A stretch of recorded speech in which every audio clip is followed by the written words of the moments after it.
Junagadh marketing યાર્ડમાં આજે કુલ 21 જણસીઓની આવક નોંધાઈ હતી। સૌથી વધુ આજે પણ સોયાબીનની આવક નોંધાઈ છે। 1641 ક્વિન્ટલ સોયાબીનની આવક સામે એક મણનો ઊંચો ભાવ 911 રૂપિયા નોંધાયો છે।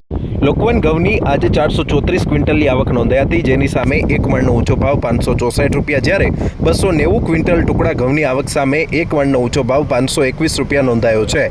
905 ક્વિન્ટલ ચણાની આવક સામે એક મણનો ઊંચો ભાવ 1318 રૂપિયા, જ્યારે 875 ક્વિન્ટલ તુવેરની આવક સામે એક મણનો ઊંચો ભાવ 2479 રૂપિયા નોંધાયો છે।